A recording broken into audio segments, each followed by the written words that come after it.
Game of Thrones is a show with a very expansive world and extensive lore. A majority of this expansive world takes place on the continent of Westeros. Westeros is often referred to by those who inhabit it as the Seven Kingdoms. This is because when it was conquered in 2 BC by Aegon Targaryen, there were only 7 kingdoms.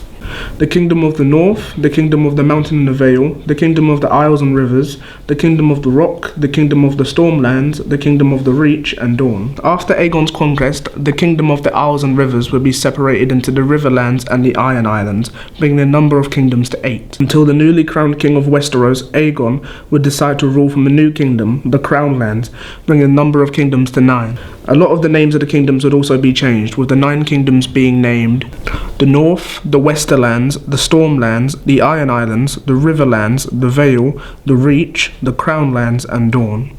The monarch rules from atop the Iron Throne, a throne constructed from the swords of Aegon's fallen enemies melted together in dragonfire. House Targaryen ruled over Westeros as monarchs for several generations until the Targaryens would be dethroned from their rule over the 7 kingdoms during an event known as Robert's Rebellion, an attempt at taking the throne following the kidnapping of Lyanna Stark by Rhaegar Targaryen. She was a woman who was betrothed to Robert Baratheon. Many of the kingdoms would band together to dethrone the Mad King. The rebellion would last a year, starting in 279 AC and ending in 280 AC. The rebellion would end with Robert killing Rhaegar in a battle dubbed the Battle of the Trident and taking the throne for himself after a member of the Mad King's Kingsguard, Jaime Lannister, would stab the king in the back, allowing for Robert to take the throne for himself and gaining him the name of Kingslayer. Robert would go on to marry the twin sister of Jaime, Cersei Lannister, and together they would have 3 children, Joffrey, Myrcella and Tommen. King Robert hails from the Stormlands. He is part of House Baratheon. The Stormlands, like its name, is constantly caught up in storms and raining weather. Like the weather, the Baratheons who rule over the Stormlands from the castle of Storm's End are often miserable and glum. The main characters we see from House Baratheon during the show are Robert Baratheon and his younger brothers Stannis and Renly. Starks are our main heroes of the show and are typically depicted as blindingly loyal and honourable people. The Starks rule over the north from their castle of Winterfell. Ned is the head of House Stark, and with his wife, together they have 5 children, and Ned has 1 bastard son named Jon Snow. Other notable families from the north are the Boltons, the Mormonts, the Umbers, and the Karstarks. A big place of note in the north is the Night's Watch. The Night's Watch is a brotherhood in the furthest parts of the north, sworn to guard the 7 kingdoms from the unknown creatures beyond the Wall. The Wall is a huge wall made of ice and manned by the Night Watch for generations, made years ago to guard the kingdoms from those creatures.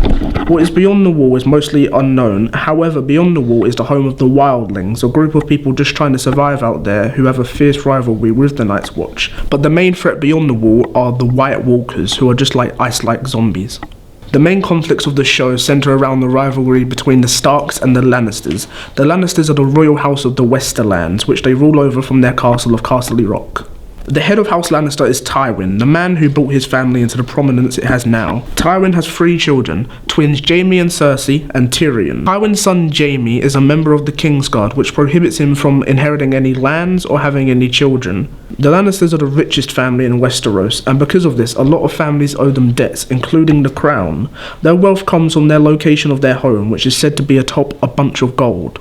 The rest of Westeros' noble families are not as wealthy or as prominent as the others, but they certainly are as impactful. On the Iron Islands rules the Greyjoys of Pike.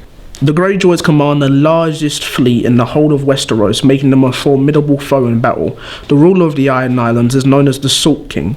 The head of House Greyjoy is Balon. He only has 2 remaining children, Theon and Yara, with Theon being raised as ward of the Starks in Winterfell. Over in the Vale is House Arryn, who rules from the Eyrie, which is a castle seen by most as impenetrable, and their soldiers are seen as the most skilled in all of the 7 kingdoms. In the Riverlands rules House Tully, whose sigil is a fish, and the most prominent character from that house is Catelyn, who is the wife of Ned Stark. You also have the Reach, which is ruled over by the Tyrells of Highgarden. They are also an extremely wealthy family, but not nearly as rich as the Lannisters. And finally, over in Dorne, you have the Martells, who rule from Sunspear. Dorne is the most distinct, being far more familiar to the continent of Essos than it is Westeros. Whilst Essos is not part of Westeros and the 7 kingdoms, being its own continent, it is however very important to the story story of Game of Thrones, as it is where the last of the Targaryens and children to the Mad King, Viserys and Daenerys, migrated after the rebellion.